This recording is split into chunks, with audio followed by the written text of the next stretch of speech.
pessoal, o meu nome é Júnia Arnaud e eu sou sua professora de Física. Bem-vindos ao Se Liga de hoje. Conosco aqui nós temos a Mariana. Bem-vinda, Mariana.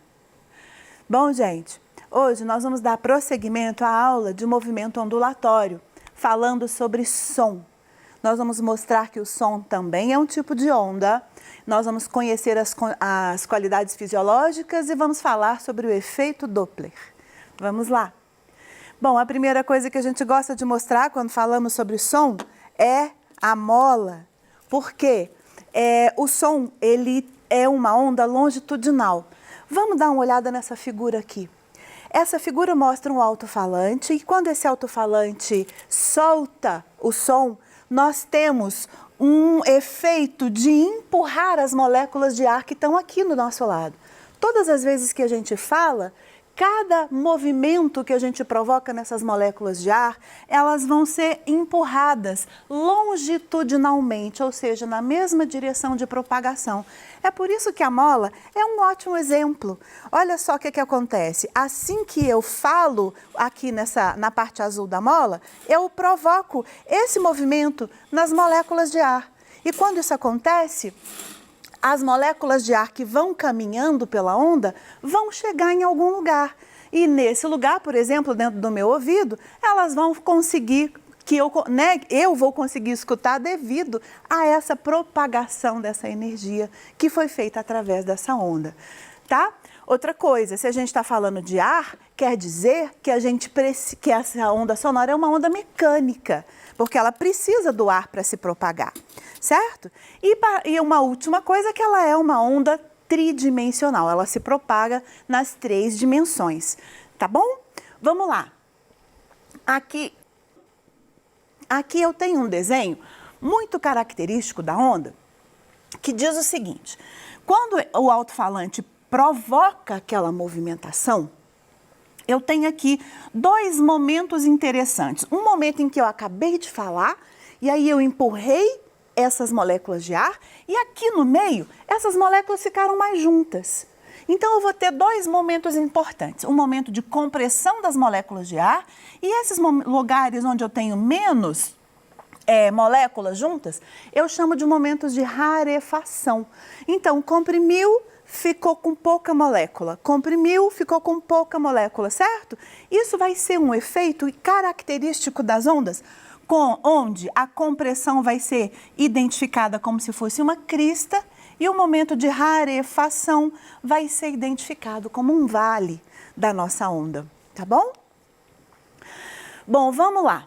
A frequência do som é uma coisa muito importante para a gente saber mexer com ela, tá?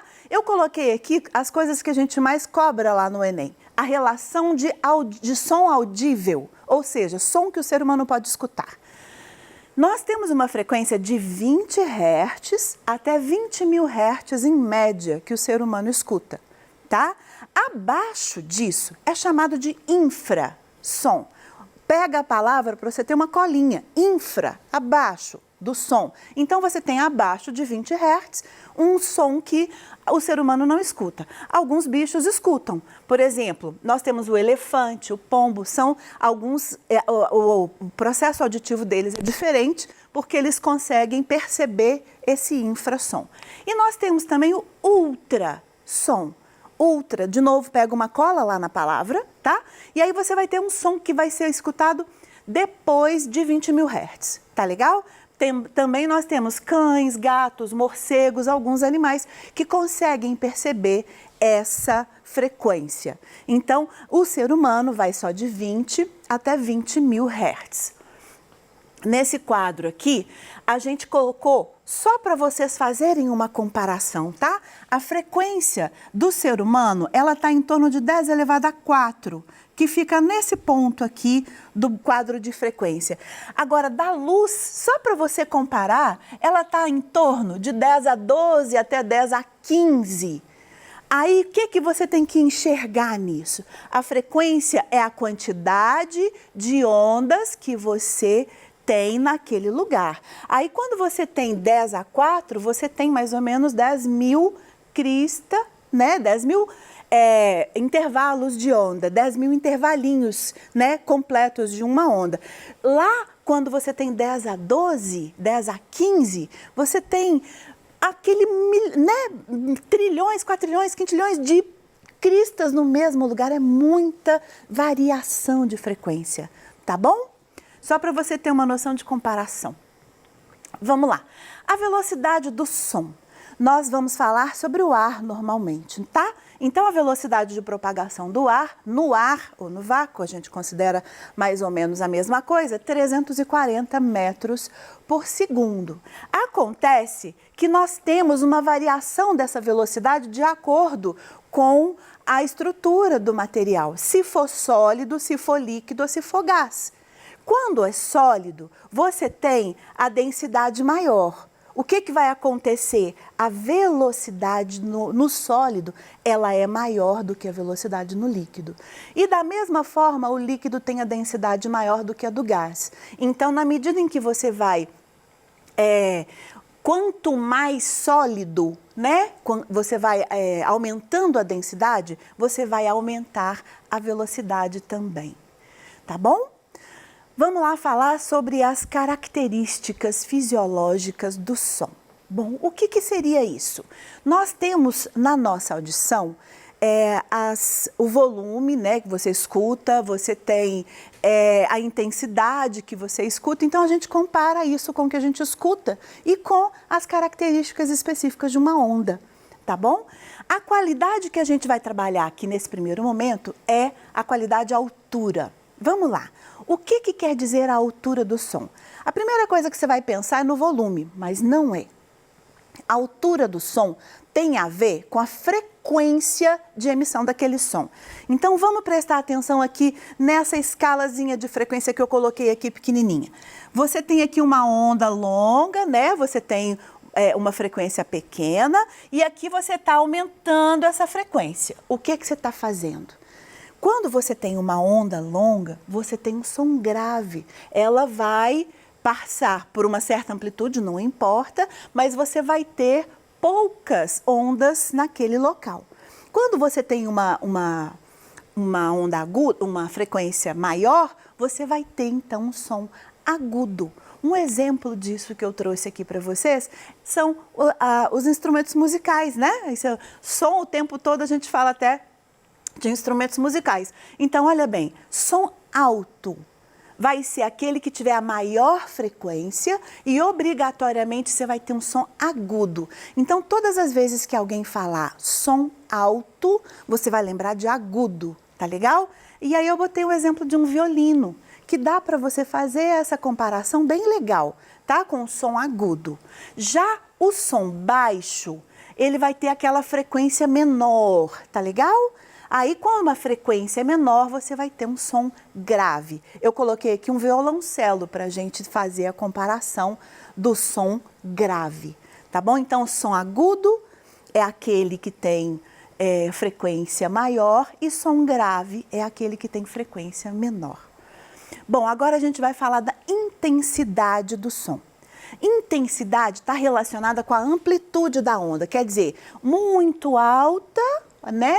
Ou menos alta, tá legal? A amplitude é a altura dessa onda, certo? Quanto mais alta, maior vai ser a intensidade do som. E aí, o que você vai ter aqui? A relação de energia transportada. Quanto maior for a amplitude, maior será a quantidade de energia que aquela onda transporta. E aí, sabe o que acontece? Você escuta um volume maior, tá? Então, no nosso jeito de falar, a gente transmite mais energia ou menos energia, ou seja, a gente aumenta o volume ou reduz o volume, tá bom? Isso vai depender, então, da amplitude da onda que a gente está colocando. Nesse quadro aqui, eu fiz a seguinte comparação. Um som de maior volume vai ser uma onda de maior amplitude, tá? Se você está falando e você se esforça para aumentar o volume, você percebe até que você usa mais da sua caixa torácica para aumentar a quantidade de energia que você está colocando naquela fala, por exemplo. Tá legal? Então, você está aumentando a amplitude dessa onda, transportando, ou seja, entregando mais energia para que ela seja maior, né? E aí, quando ela é maior, você tem um som de maior intensidade. Tá bom? vamos continuar. A intensidade do som, só a título de comparação aqui, a gente precisa muito disso. É medida em decibéis. É uma escala que a gente usa para saber se a intensidade do som está grande, pequena, média, audível, machucando, tá? E nesse momento é até muito interessante eu falar sobre isso. Só comentando, uma sala calma, você tem 40 decibéis, você tem um lugar calmo. Já uma sala barulhenta de aula, você tem 60 decibéis na média ali, tá? Uma sala barulhenta não quer dizer uma sala totalmente bagunçada. Lá na sala totalmente bagunçada, você vai ter um pouco mais, 70 decibéis. Mas quando você vai para um show, que a caixa de som está ali buzinando na sua orelha, você já vai ter mais de 80 decibéis. Ali vai te fazer mal, certo? Ficar naquele ambiente por um determinado período pode sim te fazer mal. E aí, por conta disso, a gente fala um pequeno parênteses aqui agora, nesse momento tão difícil que nós estamos vivendo e que a gente acaba ficando muito de fone de ouvido porque a gente escuta a aula, a gente escuta o próprio telefone celular, a gente coloca no ouvido para ficar mais fácil, certo? E a gente às vezes aumenta o volume demais. Quando a gente aumenta o volume demais, a gente chega com o nosso alto-falantezinho lá do fone de ouvido, lá pertinho do nosso tímpano, que é uma membrana super sensível. Na hora que ela recebe aqueles empurrões de ar que são feitos pelo alto-falante, ela pode sim se romper naquele momento, dependendo da intensidade que a gente provoca ali, tá bom? Então, tudo com parcimônia é importante nesse momento. Vamos lá. Mais uma qualidade, essa chamada timbre. O timbre a gente chama de impressão digital do som. Por quê? A gente pode ter um som, por exemplo, emitido por um piano, um som emitido por um violino, um som emitido por um violão. 3 instrumentos distintos. Se a mesma nota, na mesma altura, na mesma intensidade forem tocadas, você consegue distinguir qual instrumento tocou aquela nota. Porque ele possui distinção na sua onda, no formato da sua onda.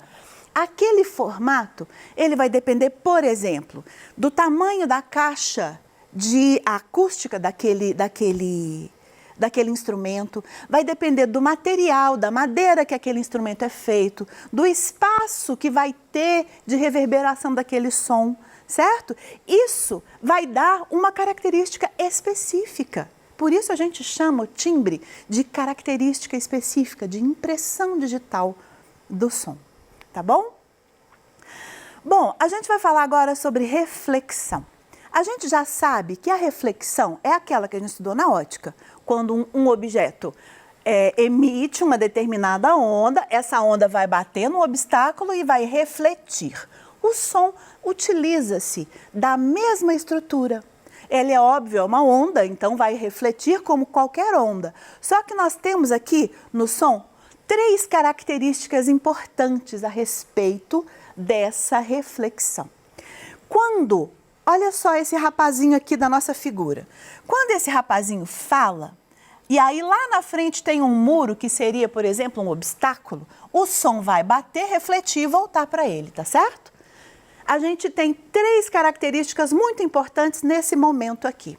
Quando ele fala, e aí ele consegue falar e aquilo volta para ele, por exemplo, lá onde você estiver, você vai soltar um oi, e lá daí a pouco você escuta de novo, oi, oi. Aquilo é um eco. Por que aquilo é um eco? Porque o tempo de retorno foi maior do que 0,1 segundos na média, tá? Vai depender sim dessa distância que o emissor, né, a pessoa está do obstáculo. Mas se deu tempo de falar e aquele som retornar para ele inteiro como ele foi falado, você vai ter um eco, tá? Normalmente o intervalo de tempo é bem grande em comparação com as outras duas. A reverberação é quando o som entra em contato com a emissão. O retorno, a reflexão, entra em contato com a emissão. Por exemplo, vamos lá no oi. O menino falou oi, só que ao invés dele falar oi, dele escutar oi de volta, ele escutou oi, ou então oi. O que aconteceu? Um som juntou com o outro. Quando esse som junta com o outro, a sensação que ele vai ter, na verdade, é de um aumento de volume. A gente chama isso de reverberação. Acontece quando o intervalo de tempo é menor do que 0,1 segundos, tá? Aí você vai ter essa sensação de prolongamento da audição. Agora, o reforço não. O reforço não dá nem tempo da pessoa escutar separadamente o que foi dito. Praticamente, ela escuta ao mesmo tempo. Então, parece que ela falou mais alto. Ela falou num determinado volume, né? E ela escutou bem maior, né? Bem mais alto. É chamado de reforço. E aí, o tempo é bem próximo de zero, tá? É uma coisa bem rapidinha. Bom, pessoal, nós vamos falar agora da ressonância, que é uma coisa bem bacana. O que significa ressonância? Significa que o som vai passar de um objeto para outro e as frequências naturais daqueles objetos vão ser similares e elas vão acabar interferindo uma na outra. Essa interferência, ela é chamada de ressonância. Eu vou pedir o pessoal para passar um vídeo aqui para a gente, muito legal a respeito de ressonância. Esse vídeo, ele vai trazer uma ponte. Essa ponte, ela sofreu interferência, ressonância nos seus cabos durante a sua vida normal lá, com o vento que estava ali naquele momento. Esse vento foi tão forte que ele começou a fazer com que os cabos vibrassem. Quando esses cabos entraram em ressonância, toda a estrutura da ponte foi aumentando o seu movimento e esse movimento foi ficando cada vez mais forte. A estrutura da ponte balançava inteira.